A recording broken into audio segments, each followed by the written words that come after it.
We will demonstrate how to connect the remote controller and pass the Sbus data to the flight controller.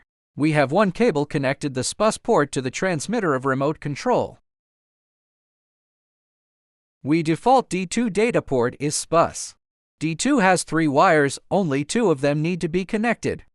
Please ignore the color of the wire and look at the definition of D2 wire.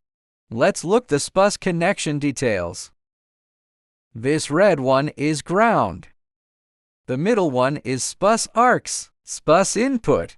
Connected GND and Sbus in on the ground unit. This is Sbus in. The air unit of our wireless video data link is Sbus out and GND. This place must be paid attention to. The wiring is different.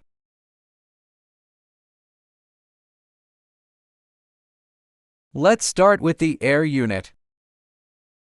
There is connecting IP camera and TTL to telemetry data from the flight control.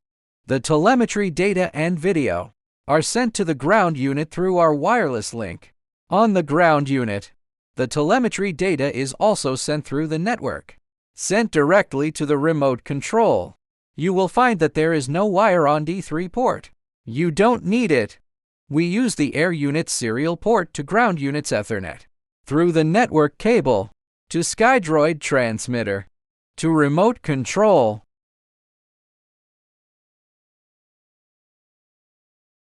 The Sbus is connected, and now let's operation on the remote control.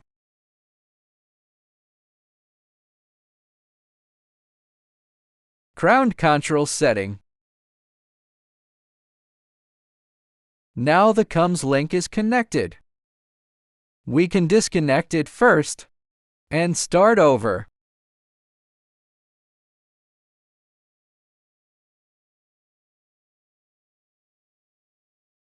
It receives telemetry data.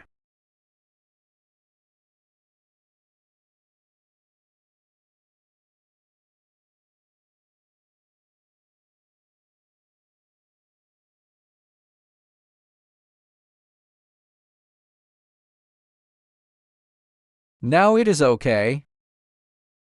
Let me move flight control. We move this flight control, and it will change here. Now the telemetry is connected. Let's demonstrate another video. The video is connected. The telemetry data and video in the sky have been successfully sent to the remote control. Let's do another Sbus. We still use key GC.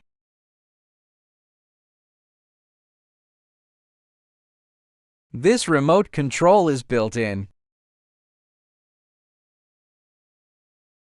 When moving channels, the keys will automatically move. It's like the Sbus of the remote control. It is sent to the flight controller continuously. The telemetry data from the flight controller comes up. It explains the signal of Sbus.